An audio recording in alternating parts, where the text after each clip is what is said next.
Before we begin, a quick content warning.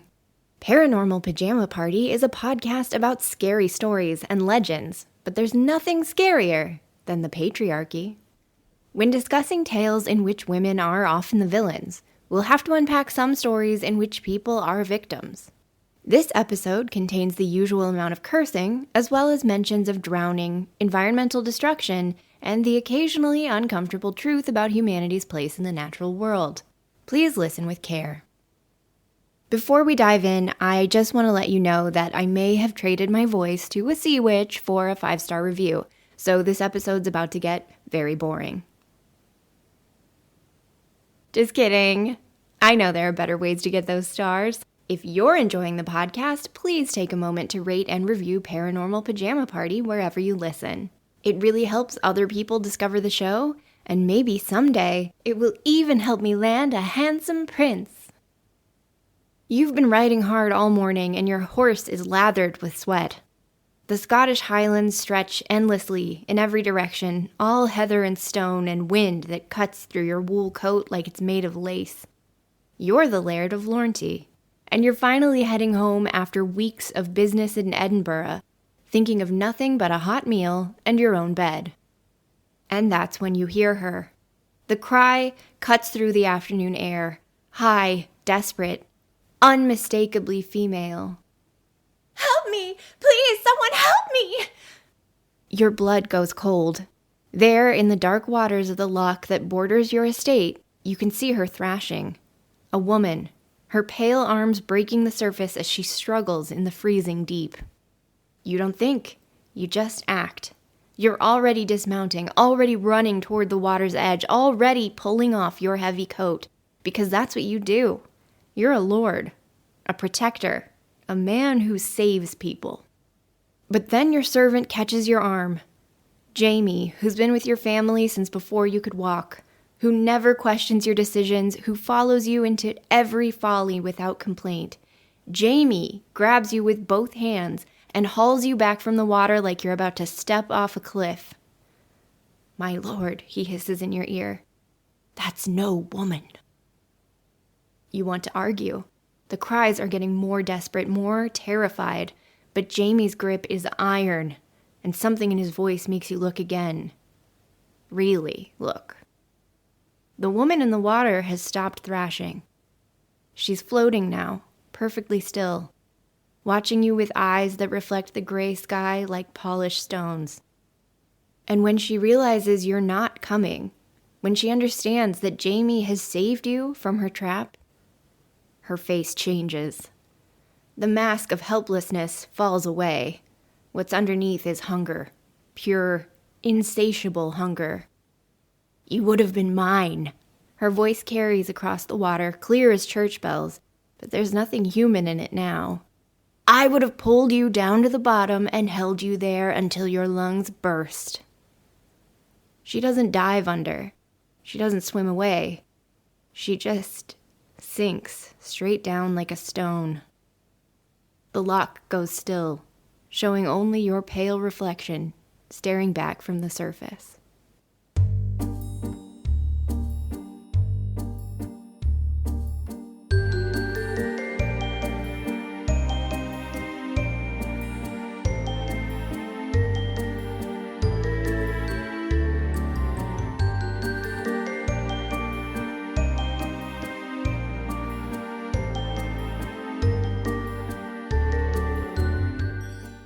Hi, I'm Steph, and this is Paranormal Pajama Party, the podcast that brings you classic ghost stories and legends featuring female phantoms and femme fatales.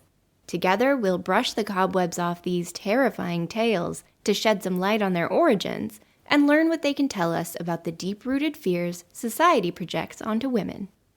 Thanks so much for your patience relocating our pajama party this evening.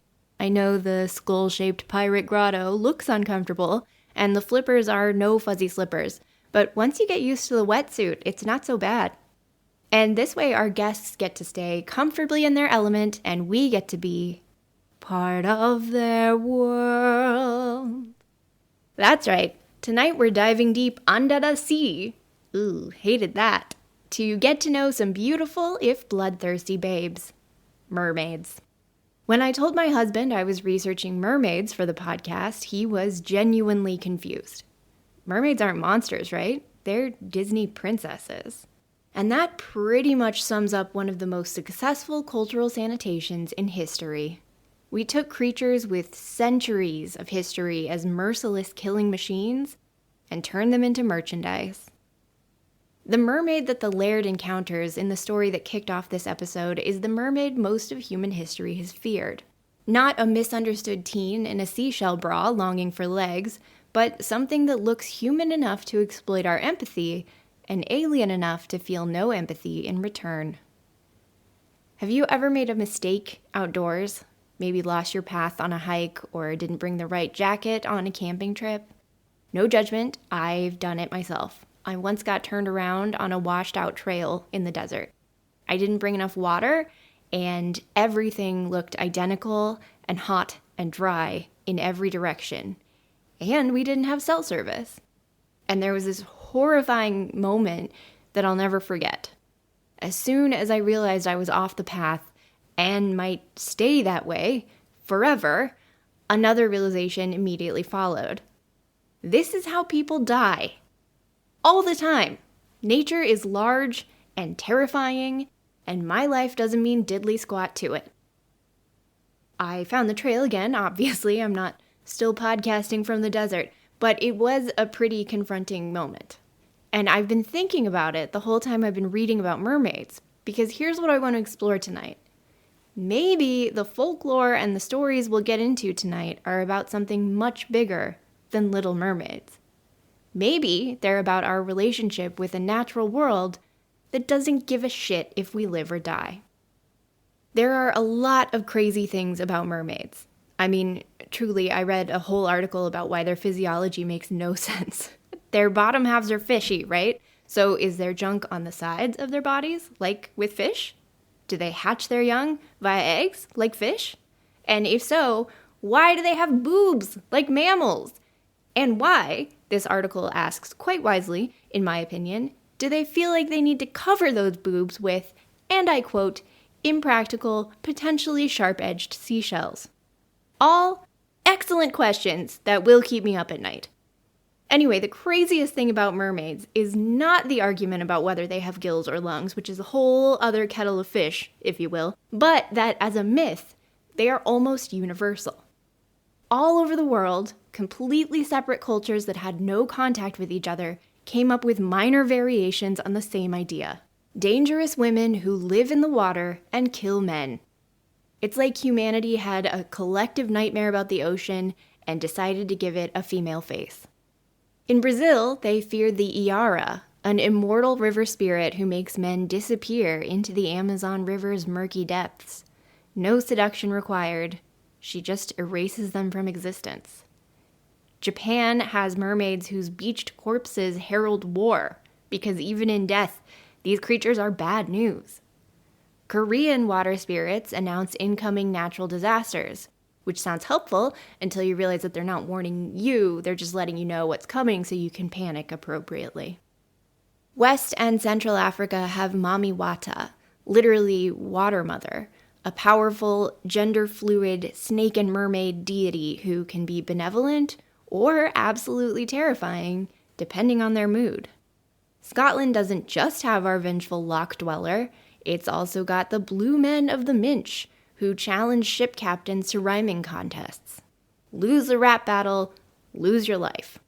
Then there are the Selkies, which are human, woman, seal shapeshifters. Even ancient Mesopotamia, thousands of years ago, had protective mermaid figures carved into their art. But for the Western world, it was the ancient Greeks who really perfected the female water monster formula with their sirens. And Homer's version? Still the gold standard for oceanic horror. You know the scene, it's a classic for a reason. Odysseus and his crew are sailing home from Troy. The witch Circe, another spooky lady probably deserving of her own episode, tells them about what's coming. There are Scylla and Charybdis, of course, we talked about them last season, but there are also the sirens who live on an island and whose voices are irresistible. They sit in their meadow, Circe says, but the beach before it is piled with bone heaps of men now rotted away, and the skins shrivel on them. Bone heaps of rotted men with shriveled skin still clinging to them. Odysseus orders his men to fill their ears with wax and tie him to the mast so he can't fall prey to their charms, but he still can't entirely resist the siren's song. And they don't promise him sex or treasure. They promise him information, things only the gods know, and glory. They just failed to mention the little part about how they will totally kill you, or at least let you waste away and die because you can't bear to leave their sweet song. Homer doesn't even bother describing what the sirens look like or what exactly they're singing about. He just focuses on the results: piles of corpses and beautiful, deadly voices. But these creatures were a hit, and later writers like Ovid expanded on them. The fan fiction versions of sirens weren't fish women, they were bird women. They had human heads and chests with powerful wings and talons. They could move between water, land, and air, making them the ultimate liminal beings. They existed in the spaces between worlds, between categories, between life and death. And as we've learned on this podcast, liminal ladies are usually deadly dames. Ovid and other writers also gave them an origin story that's actually pretty tragic. Before they were monsters, the sirens were companions to Persephone, Demeter's daughter who got dragged into the underworld by Hades. When Persephone was abducted, Demeter was so desperate to find her that she gave the sirens wings so they could search for her from the air. They failed. Persephone stayed lost in the underworld for half the year, and the sirens, well, they kept their wings and apparently developed a taste for luring sailors to their deaths. Grief can really fuck you up. But somewhere between ancient Greece and medieval Europe, something changed. By the time monks were copying manuscripts and creating bestiaries, sirens were showing up with both bird wings and fish tails. Both versions existed side by side for a while, but eventually the mermaid version won out. And that's how we went from bird women who sang sailors to their deaths to fish women who sang sailors to their deaths. Same energy, different tale. Whatever their animal bits, the widespread nature of mermaid-like creatures begs the obvious question: why are all these water spirits female? And for that matter, why do we consistently refer to the sea and seafaring vessels with female pronouns? Why do cultures around the world look at the ocean and think, now that's a dangerous broad? For one thing, the association between women and water goes way, way back. Ancient creation myths feature water goddesses who birthed the world by dividing primordial waters. Wells and springs were sacred wombs where life bubbled up from the earth's depths. In Tasmania, Aboriginal governance systems that are thousands of years old assign women to the sea and men to the land. And beyond these formative stories, think about how we describe the ocean every day. We call it moody, unpredictable, beautiful but dangerous, life-giving but merciless, creative and destructive in the same breath. The force that nurtures everything but could kill you without a second thought. Those are exactly the same qualities that patriarchal societies project onto women. The life giver who might also take life away. The beautiful thing that could destroy you. The force you desperately need and must control. Maybe there's a reason these metaphors feel so natural to us. The ocean actually was our universal mother. Every living thing on this planet, including us, single cell hopped its way out of the primordial soup and onto land to evolve into what we are today. We didn't just metaphorically emerge from the waters, we literally did. And look, maybe this idea doesn't hold water, if you'll pardon the pun, but I wonder if this deep evolutionary memory shows up in some of our most primal mythological imagery. Maybe the most intense example I read about comes from Hinduism, where Kali, the powerful goddess of death, destruction, and rebirth, represents the menstrual ocean of blood at the beginning and end of the world. Kali represents part of a cycle, Creation, destruction, rebirth, over and over again. And it's an indifferent cycle. She doesn't create because she loves you, and she doesn't destroy because she hates you. She just is. The cycle continues, regardless of what any individual human wants or needs. What if we've been looking at this completely wrong? What if mermaid stories aren't really about women at all? Here's a quote that's been haunting me while researching this episode. It's from environmental philosopher Timothy Morton. Nowadays, hardly anybody likes it when you mention the environment. You risk sounding boring, or judgmental, or hysterical, or a mixture of all of these. But there's a deeper reason. Nobody likes it because when you mention it, it becomes conscious. In the same way, when you mention the environment, you bring it into the foreground. We literally turn nature into an environment. It becomes background wallpaper that we don't consciously notice. When someone mentions the environment, it suddenly becomes foreground and makes us uncomfortable. And there's something else that makes us deeply uncomfortable: nature's complete indifference to human concerns. There's this Stephen Crane poem I think about all the time. Don't worry, it's super short. I'm not a monster. A man said to the universe, "Sir, I exist." "However," replied the universe, "the fact has not created in me a sense of obligation." The universe is pitilessly indifferent to our existence, and it's also spectacularly good at killing us. Let's look at the ocean in particular. According to the World Health Organization, more than 300,000 people drown worldwide every year. That's more than 800 people every single day. In the US alone, there are about 4,500 drowning deaths annually, which works out to roughly 11 people per day. And those are just the deaths. For every person who drowns, there are usually 5 to 10 more who end up in emergency rooms with near-drowning injuries. I live in Australia, where the ocean has perfected the art of creative homicide. We've got riptides that will drag you out to sea faster than you can scream for help, box jellyfish that can kill you in minutes, great whites that'll mistake you for a seal, saltwater crocodiles that'll death roll you before you know what hit you, and blue-ringed octopuses small enough to fit in your palm but venomous enough to paralyze your entire respiratory system. And that's not even all the ways our water can kill you. That's just the greatest hits album. But here's the thing that messes with our heads. It feels like the box jellyfish is evil because I value my life and I take it very personally when something tries to kill me. I was raised in a culture where we have a God who supposedly loves us and wants us to be not dead. We've been taught to see ourselves as the protagonists of reality, the point around which everything else revolves. So when the ocean tries to kill us, we need it to mean something. We need there to be intention, personality, some kind of consciousness we can understand and maybe negotiate with. We can't wrap our minds around the immensity and loneliness of true indifference. The ancient Greeks understood this in their siren bait bones. For them, the beach wasn't a vacation destination. It was a place of death. They built empty tombs by the sea for people whose bodies were never recovered, because that happened a lot.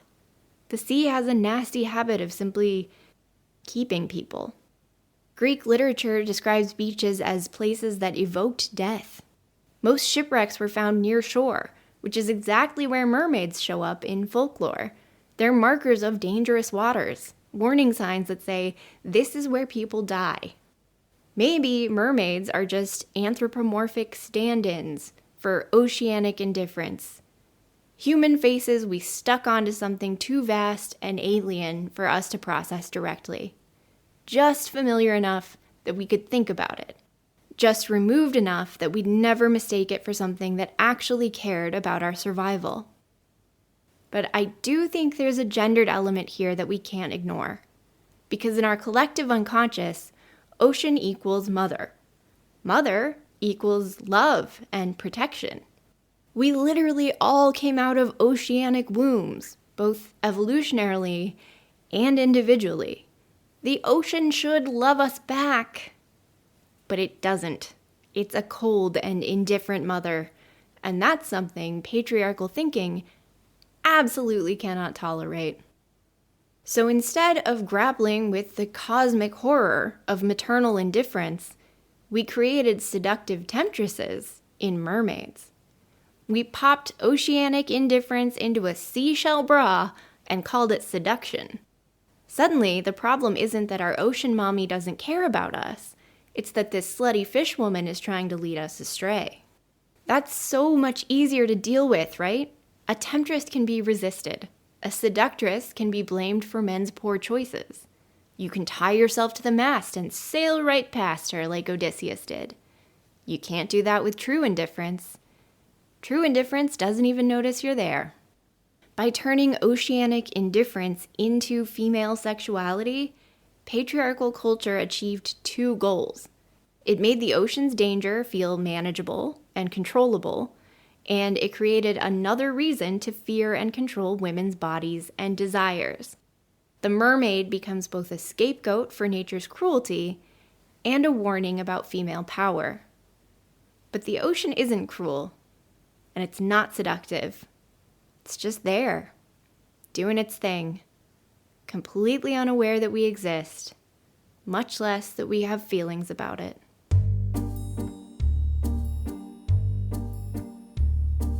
It's time for lights out at the Paranormal Pajama Party, but before you surface for air, a quick preview of what's coming up next episode. We're staying underwater to explore how mermaids went from apex predators to Disney princesses. Spoiler alert, it wasn't pretty for either the mermaids or the ocean itself. And hey, if you hear a drip, drip, drip tonight while you're trying to fall asleep, don't worry about it. Probably just a leaky faucet. That cold, wet touch on your ankle must be... Well, actually, you should worry about that one. Sweet dreams. To learn more about bright young women who are sick of swimming and ready to stand, check out my sources in the show notes. Follow Paranormal PJ Party on Instagram to see visuals from today's episode. Speaking of which, I have a Substack newsletter called Lights Out that's supposed to complement the podcast with extra research and behind-the-scenes stuff. I say supposed to because I haven't updated it in a while. Burnout is real, and it's happening to me. But if you want to subscribe anyway and get the occasional burst of content when my brain cooperates, you can find it at paranormalpajamaparty.substack.com. I'll be back in 2 weeks with more spine-tingling tales and critical discussion. In the meantime, don't forget, ghosts have stories, women have voices. Dare to listen.